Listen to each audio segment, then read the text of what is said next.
अर्जुन ने पूछा भगवान श्री कृष्ण से, प्रभु मुझे कैसे पता लगे कि आपकी कृपा मेरे ऊपर हो रही है?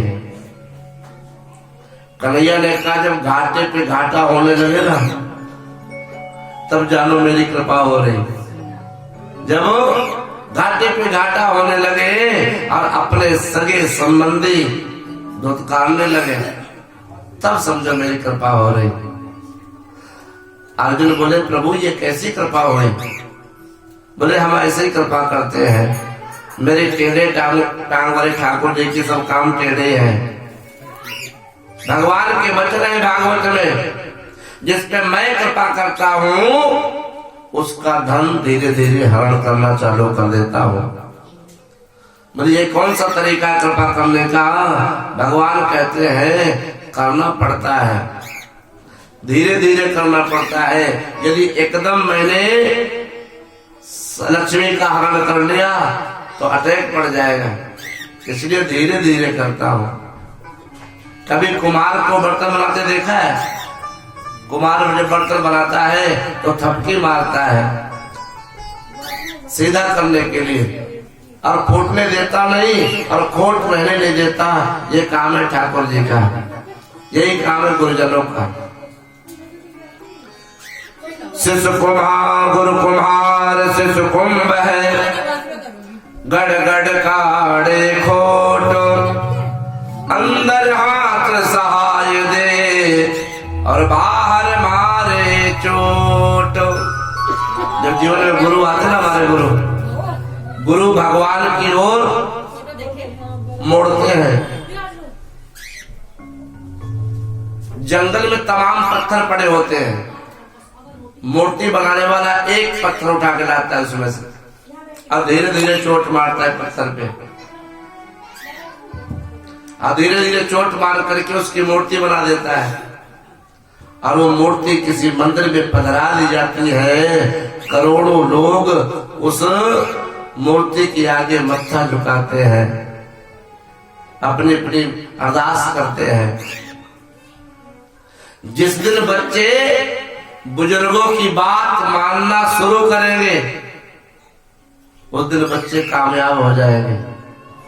जब हम छोटे बच्चों को डांटते हैं ना अपने, तो बच्चों को लगता है मेरे पिताजी मुझे हर समय डांटते रहते हैं।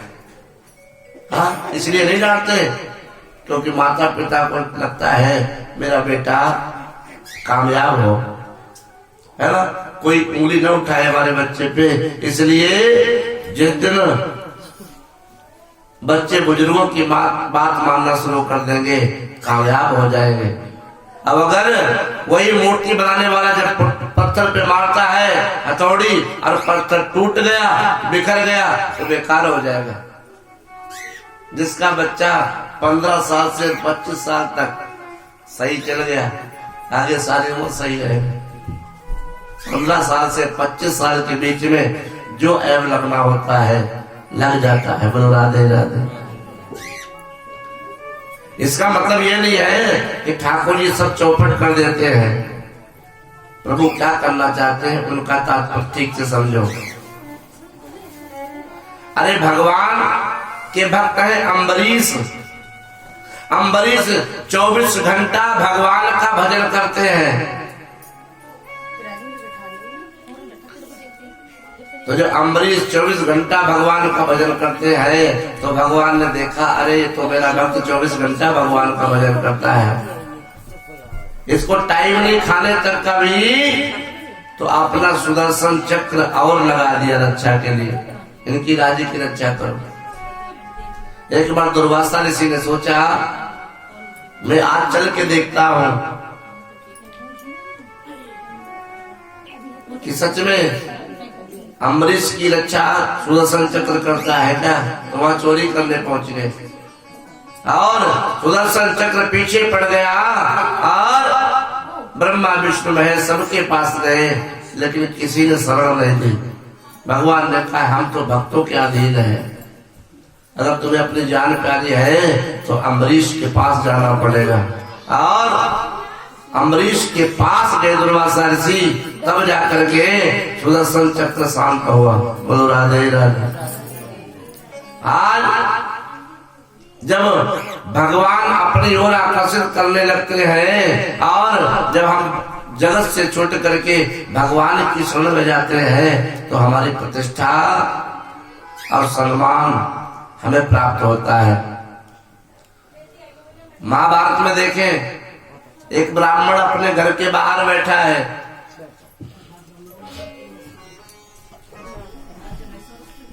एक ब्राह्मण अपने घर के बाहर बैठा खाट पे, तो एक घर में से एक स्त्री निकली।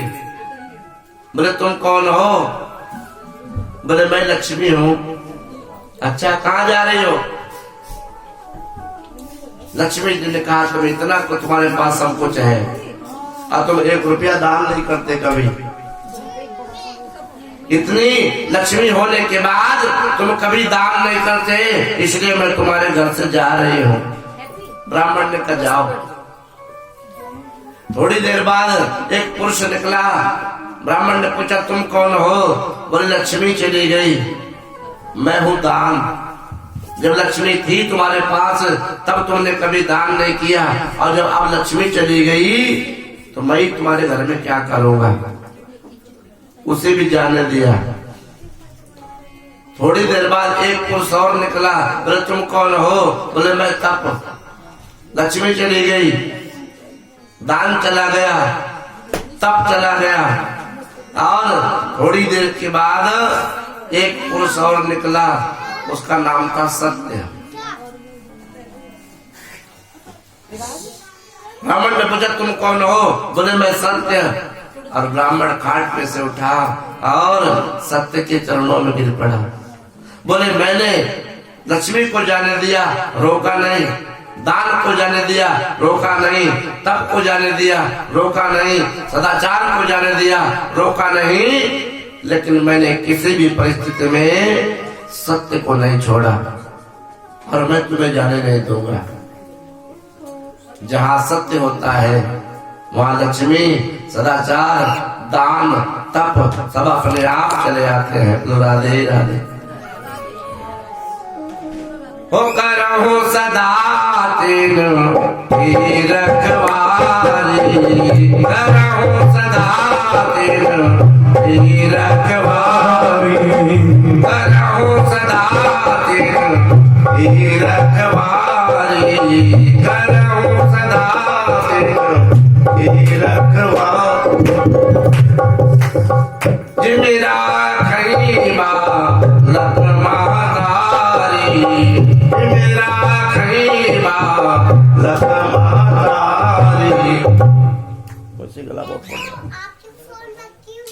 बोलो राधे राधे।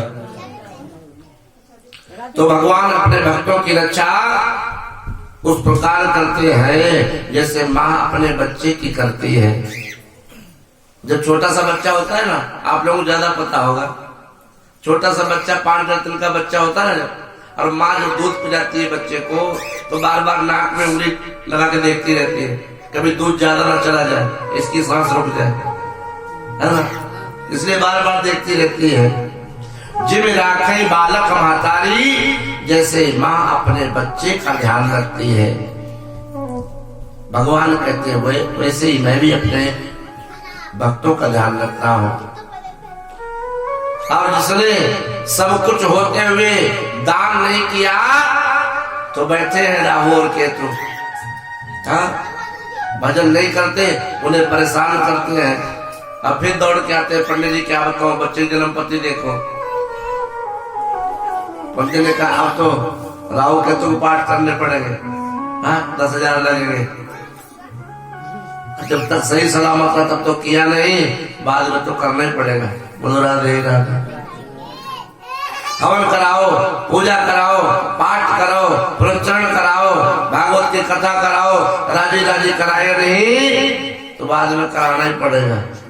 परंतु जो पहले ठाकुर जी को मना लेता है, जिसके घर में ठाकुर जी विराजमान हो जाते हैं, राहु केतु की क्या बजान है जो उनके घर में आके प्रवेश कर जाए।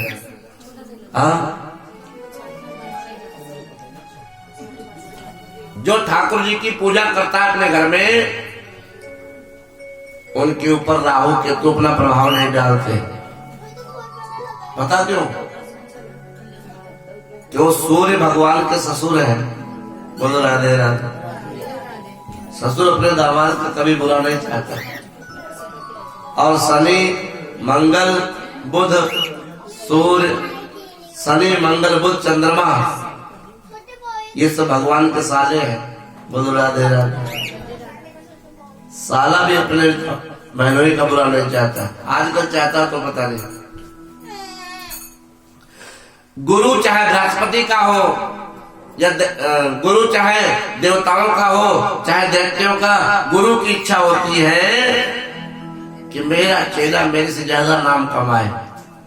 इसलिए गुरु भी अपने शिष्य का बुरा नहीं चाहता। बोलो राधे राधे। तो भगवान ने इंद्र को समझाया, अरे तुम हमारे ही हो और तुमको हम अपना मानते हैं। तुम्हारी बुद्धि थोड़ी गड़बड़ हो गई थी, इसलिए थोड़ी सी अकल सुधारी इस लीला के माध्यम से, और अब तुम्हारी बुद्धि ठीक हो गई है। तो इंद्र ने सुरभि गाय से शुद्ध दूध से भगवान का अभिषेक किया। कामधेनु ने गोविंद की स्तुति की और भगवान को नाम दिया गोविंद। बोल गोविंद भगवान की। ये गोविंद इंद्र का दिया हुआ नाम है। प्रणाम करके इंद्र अपने घर चले गए और दूसरे दिन आ गई एकादशी। बोलो राधे राधे। और कौन सी? देवोत्थान एकादशी, जिस दिन देवता उठते हैं। नंद बाबा ने निराहार एकादशी का व्रत किया है, परंतु रात को 12 बजे उन्हें भ्रम हो गया कि सुबह 4 बज रहे हैं। नंद बाबा उठे और उठ करके जैसे ही रात्रि में स्नान करने गए, देखिए नदी में जलाशयों में रात्रि में 12 बजे से सुबह 4 बजे तक स्नान नहीं करना चाहिए। कई बार पता लगा हरिद्वार जा रहे हम लोग और रात में उधर से निकले, चाहे 12 बजे हो चाहे 1 बजे हो, चलो 6 मिनट डुबकी मारते चलते हैं, तो कई बार हम पुण्य के बजाय पाप करके आ जाते हैं। इसलिए रात्रि को 12 बजे से 4 बजे तक स्नान नहीं करना चाहिए, क्योंकि जलाधिदेव उस टाइम शयन कर रहे होते हैं। आज यही तो किया नंद बाबा ने। नंद बाबा स्नान करने चले गए तो वरुण देवता के गण नंद बाबा को पकड़ करके ले गए। इधर ग्वाल वाले दौड़ करके गए, कन्हैया से बता, अरे कन्हैया चल के देखो नंद बाबा जल में डूब गए। बोल राधे राधे। और जैसे ही नंद बाबा को दोनों ने ले जा करके पटक दिया, इधर भगवान श्री कृष्ण को पता लगा तो भगवान श्री कृष्ण दौड़े दौड़े और जल में छलांग मारी और पहुंच गए वरुण लोग। वरुण ने खड़े होकर के स्वागत किया, अहो भाग्य हमारे जो प्रभु के चरण हमारे घर में पधारे। प्रभु अचानक कैसे आना हुआ? प्रभु बोले, हमारी पूजा कर रहे हो और हमारे पिताजी को बांध करके डाल रखा है। वरुण देव ने कहा, क्षमा करो प्रभु, ये सब हमारे मूर्ख सेवकों ने किया है, इनको पहचान नहीं थी और ये सब अनजाने में हुआ है। वरुण देव ने क्षमा मांगी। कन्हैया प्रसन्न हो गया, बड़े आदर से नंद बाबा को मुक्त किया। बाबा को लेकर कन्हैया बाहर निकले तो सारे ग्वाल वाले प्रसन्न हो गए। अरे बाबा कहाँ चले गए थे? ऐसी डुबकी मारी और नंद बाबा बोले, हम तो भैया नहाने आए थे, और जैसे डुबकी लगाई 4 दबंग आए और हमें पकड़ के ले गए। लेकिन एक बात मेरे भी समझ नहीं आई।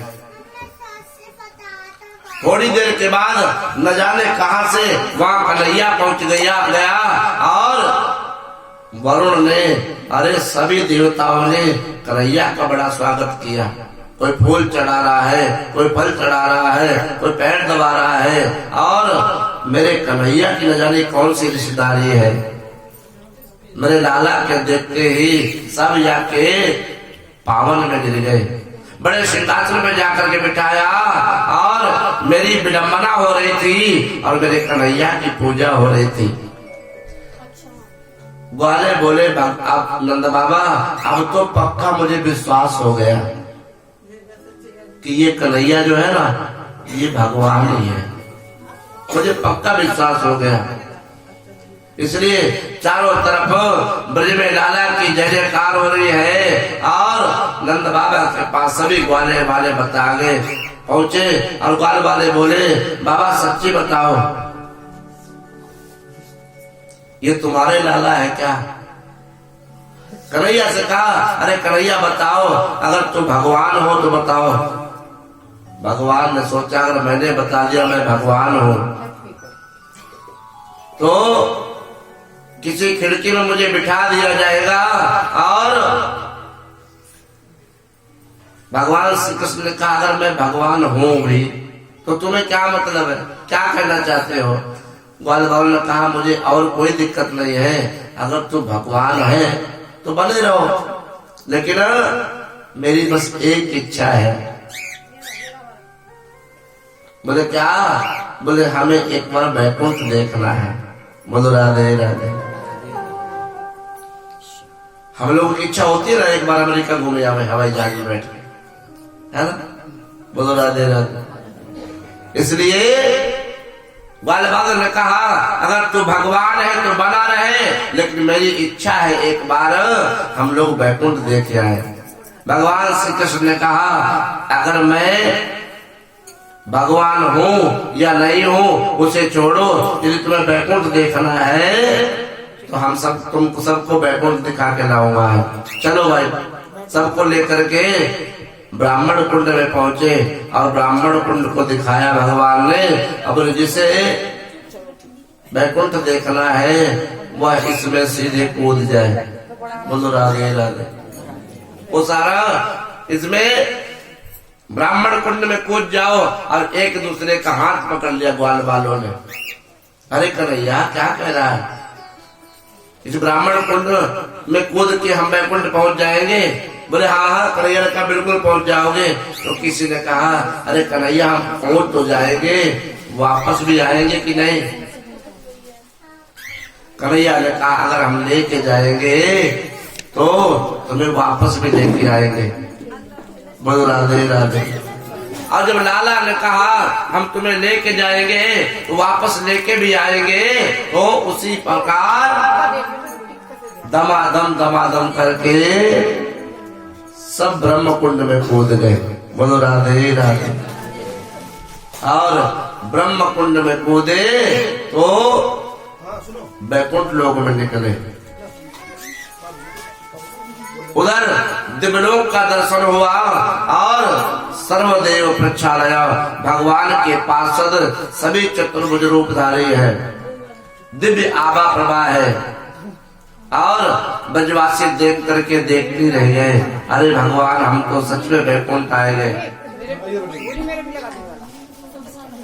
देखो चार चार हाथ वाले घूम रहे हैं और सबका सब बड़ा देखने योग्य है बैकुंठ धाम। चलो और अंदर चल के घूम के आते हैं। एक बोला देखो परदेश वाली बात है, हम लोग यहाँ अकेले नहीं घूमेंगे। बोले अपनों कन्हैया को लेके जाएंगे साथ में। एक बोला नहीं चलो घूमने चलते हैं, ऐसी कोई बात नहीं। एक ने कहा नहीं नई जगह है, हमें रास्ता पता नहीं है और कहीं हम खो गए तो यहाँ कोई बताने वाला भी नहीं है। इसलिए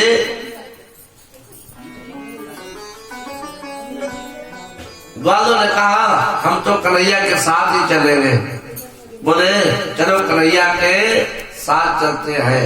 तो एक बार कन्हैया ऊंचे सिंहासन पे बैठा हुआ था, तो एक वाला आगे बढ़ा तो वहां पे चतुर्भुज रूपधारी बाहर उनके घर खड़े थे।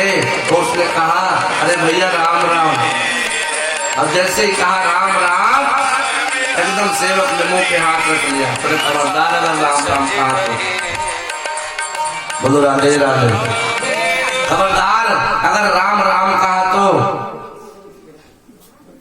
हर जगह की अलग अलग रिवाज होती है ना, कहीं राम राम है, कहीं राधे श्याम है, कहीं राधे राधे है, कहीं जय परशुराम है, कहीं हर हर महादेव है, कहीं जय माता की है। हर अलग अलग नियम ना हर जगह। अब कहीं हाय हाय भी है। होता है। बोल राधे राधे। हर जगह का नियम अलग अलग है। बहुत प्रयास के बाद एक ने देखा कन्हैया बहुत ऊंचे नाग पे बैठा हुआ है। शांताकारम भुजगशयनम पद्मनाभम सुरेशम विश्वाधारम गगनसदृशम मेघवर्णम शुभांगम लक्ष्मीकांतम कमलनयनम योगविज्ञानगम्यम वंदे विष्णु भवभयहरणम सर्वलोकैकनाथम। एकदम वालों ने कहा है तो मेरा कन्हैया ही। देख करके बोले है तो कन्हैया ही, लेकिन इतने ऊंचे सिंहासन पे बैठा है। चतुरानन ब्रह्मा, पंचानन शिव, वरुण, कुबेर, इंद्र सब कन्हैया की सेवा में लाइन से जा रहे हैं। बोलो राधे राधे। अब ब्रजवासी हाथ जोड़ करके खड़े हो गए। अरे कन्हैया तेरे तो यहाँ बहुत ठाठ हो रहे हैं, लेकिन कन्हैया से किसी को मिलने नहीं दिया जा रहा। अब सारे ग्वाल वाले भगवान को याद कर रहे हैं और दूर से खड़े होकर के बार बार कन्हैया का चिंतन करें। कन्हैया एक बार चलो बैकुंठ दिखा दो। और जब कन्हैया के पास कोई जाने नहीं देता है तो ग्वाल वाल दुखी होते हैं, कहते हैं ओ बाके बिहारी श्याम तुम्हारी या सताए, तुम्हारी या